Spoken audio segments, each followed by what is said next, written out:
Sup everybody, it's your boy Corey, aka GQ Saint, back with another reaction video. This gonna be a basic video from various comments, yeah, I think it said comments, but hell well. Anyway, this is the official video where they did the origin of the US agent. For those who don't know, the US, this is connected with Marvel and what they're doing for Falcon in the Falcon Winter Soldier series. So far the series been good. I seen the first episode. I missed the last episode, episode 2. I'm gonna watch it today. Say Sunday for me, so I'm gonna go ahead and watch it when I get done. So far, while I seen the first episode, it was actually pretty good. I was disappointed he didn't initially took a mantle, but understand, his feelings, what he's going through. And Winter Soldier, he's still just trying to, some way to, live a life out being called that Winter Soldier. Yeah, the first episode, how he trapped that lady in the car when he tapped on glass. Yeah, I know I'm doing spoilers, but you should have seen the first episode, don't you? Yeah, anyway, you don't want to hear me talk more about it, say stop spoiling. Go ahead, exit out this video. I'm just saying that right now. Anyway, the U.S. agent, I knew that costume seemed familiar. That's who they picked as their new version of Captain America. And this guy is definitely nothing like Steve Rogers. I'm going to say that right now.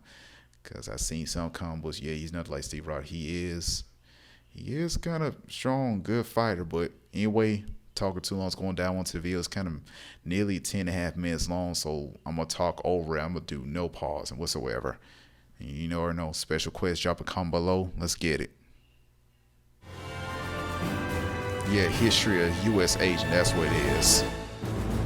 What's up, my comic comrades? As many of us are well aware of, the U.S. agent will be making his MCU debut in the Falcon and the Winter Soldier. I knew Disney that Plus costume series. looked So familiar. like every time a major character makes their debut on the big or small screen, we're gonna break down their comic book history. Meaning today, it's all about John Walker, aka U.S. agent. Yeah.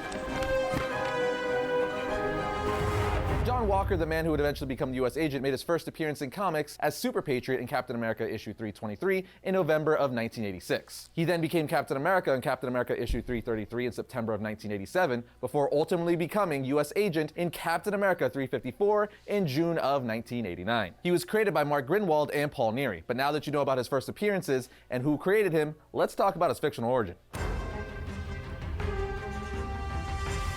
When John Walker was a kid, he idolized his older brother, who unfortunately was killed in the Vietnam War. Idolizing his older brother Michael so much, he decided to join the military once he was older, just like his big bro. But even in the military, he didn't feel like a hero or accomplished like his big brother. Anyway, while in the army, he made several friends: Lamar Hoskins, Hector Lennox, and Jerome Johnson. It wasn't too long after this group of friends were in the army that they were approached by the Power Broker, aka Curtis Jackson of Power Broker Inc. Power Broker got into the business of augmenting the strengths of individuals to superhuman levels. And guess what? He offered to enhance the strength of John Walker and his friends. Walker, wanting to be a hero, was like, yeah, I'm down. So they agreed to the process and soon enlisted into the Unlimited Class Wrestling Federation, like several of the Power Broker's most successful subjects. That's right, Power Broker Inc. essentially has their own WWE, a wrestling federation where only superpowered individuals can compete in the square circle. But Walker didn't really want to be a wrestler. That's not why he wanted superpowers. He wanted to be a hero. So his agent, Ethan Thurm, convinced him to be just that, ultimately taking on the alias and hero persona, Super Patriot. As Super Patriot, he instantly became a self-proclaimed rival to Captain America, telling the public that he stood for America's true ideals while publicly discrediting Captain America and how he did things. Now, like I said, once Super Patriot, Walker would become a rival for Captain America, and a shady hero at that. He wouldn't even do things like help old ladies cross the street. On top of having his buddies Lamar, Hector, and Jerome become his sidekicks of sorts, called the Bold Urban Commandos. He would have them stage attacks to intimidate and hurt others to make him look good, as well as discredit Captain America. Now, even though all that is definitely not good or heroic by any means, it's actually quite the opposite. Super Patriot still wasn't exactly a supervillain. He was more of a misguided wannabe hero. He was essentially just trying to prove himself better than Captain America, and because of that came into conflict with him and would even do whatever he could to prove himself better. The ironic thing is, after countless times of publicly disgracing Captain America on TV, having the Urban Commando stage attacks, and things to make Cap look bad, John Walker, or Super Patriot, would later become Captain America himself. You see, long story short, in issue 332 of Captain America, or what the comics literally titled Captain America No More, Steve Rogers took off the cowl and put down the shield, literally handing it to the US government, telling them he could no longer be Captain America, and that to serve the country your way, he would have to give up his personal freedom and place himself in a position where he might have to compromise his ideals to obey their orders. He goes on to tell them, I represent the American dream, the freedom to strive to become all that you dream of being. being Captain America has been my American dream. To become what you want me to be, I would have to compromise that dream, abandon what I have come to stand for. Essentially, Steve realized that the government was corrupt and had their own motives, wanting to use him for things he didn't feel comfortable doing. So he couldn't in good conscience take orders from them because he represents the American dream, even telling them, I cannot represent the American government. That's the president's job. I must represent the American dream. God, I love Steve Rogers' Captain America. Anyway, at this point, of course, America could not go without a Captain America, so that's when John Walker was tapped to become the new Captain America. Now, Captain America, he became a little more heroic, helping those in trouble more often, but he didn't show restraint against enemies. But once his parents were killed by a terrorist that he had locked up in the past, he went down a dark, brooding path. Eventually, John Walker, Captain America, and Steve Rogers, now going by the Captain and wearing the costume that would later become the US Agent costume, team up to defeat the Red Skull. And once the two Caps make amends, the Commission of Superhero Activities faked John Walker's death in front of everyone, which led to Steve Rogers becoming Captain America once again. Now, remember how I just said the Commission just faked John Walker's death? Well, not only did they fake his death, they also altered his mind and appearance, also they can make him the Commission's new pride and joy, the US Agent. Having a shield and wearing a costume similar to Captain America's, except with the black and red color scheme, along with some other minor changes. But that, my friends, is how John Walker became the US Agent. From here, he would become a hero in his own right, but now you guys know what time it is. Story arcs and publication history. Sorry about it, y'all. Yeah, ads are very annoying.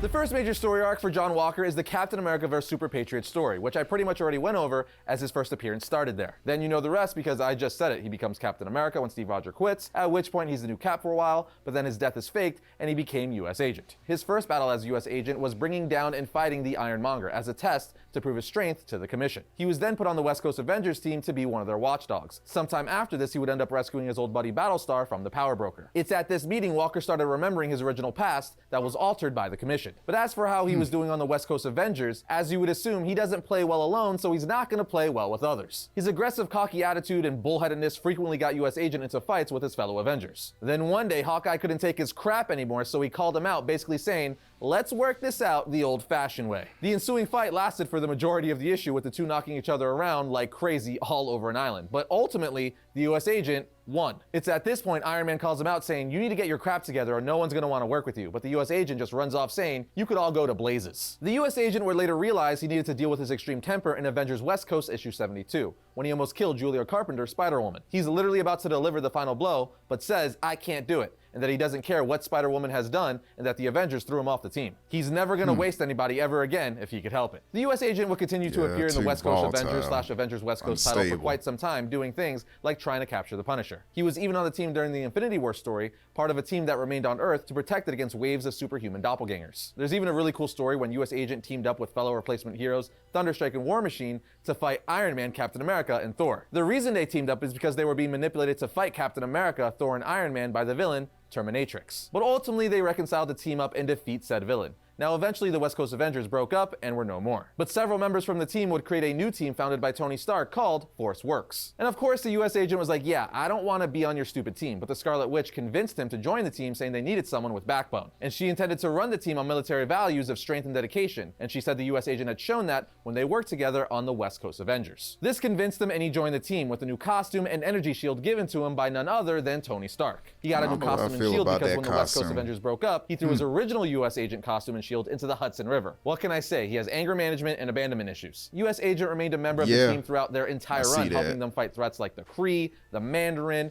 an alternate reality Wonder Man, the Serpent Society, and many more. But skipping some stuff here and there, like the Morgan Conquest, where US Agent and the Avengers would battle Morgan Le Fay, Marvel's Most Wanted, where US Agent was no longer an Avenger, we have the 2001 US Agent 3-issue miniseries. Here, John Walker would work for the Commission once again and was chosen to be the leader of the Superhuman Tactical Activities Response Squad, a force which was formed to bring superhuman criminals to justice. It's here Walker would get a brand new costume that looks very similar to Judge Dredd, if you ask me. He would then proceed to travel the country looking for the most wanted supervillains. I see. But speaking of miniseries, his first one was from 1993, which was a 4-issue miniseries that had him searching for the supervillain mass murdering Scourge. It's actually a super fun miniseries that puts US Agent undercover to find the Scourge organization that's making mass murderers. And who wouldn't want to see that, because the US Agent is basically a Captain America that doesn't pull punches. Anyway, US Agent is one of those characters that's not necessarily a prominent character like Iron Man or Captain America, but he's always around, having appearances and minor roles in popular storylines and titles like The Dark Avengers, Civil War II, Secret Empire, and the list goes on. But this brings us to John Walker's most current status in comics, which would be his 2025 issue miniseries. Here, Walker has been stripped from his US agent status and is now operating as an independent government contractor protecting government covert interests. So that's what he's been up to most recently, but now it's time for some powers and abilities.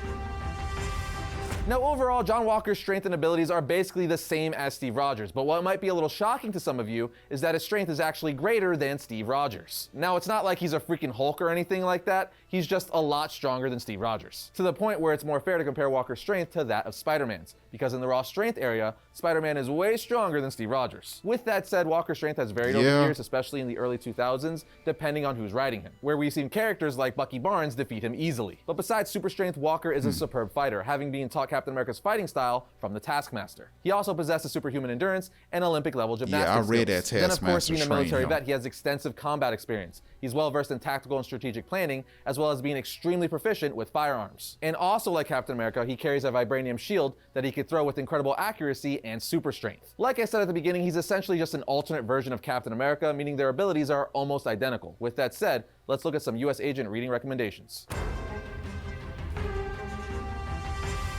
Check out Avengers West Coast, Along Came a Spider-Woman, Captain America Legacy of Captain America, the 1993 US Agent 4-issue miniseries, and the brand new US Agent 2025 issue miniseries. Those should be enough to get you all started. Okay, that was an interesting video. Pretty cool, like, you know, get more of his backstory.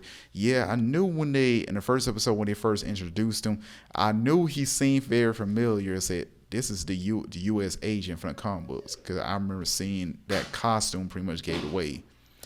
Anyway, let me know what you guys think of the video, especially how it is going to affect, you know, future episodes to come, you know, from the series. Okay, that was an interesting video. Pretty cool, like, you know, get more of his backstory. Yeah, I knew when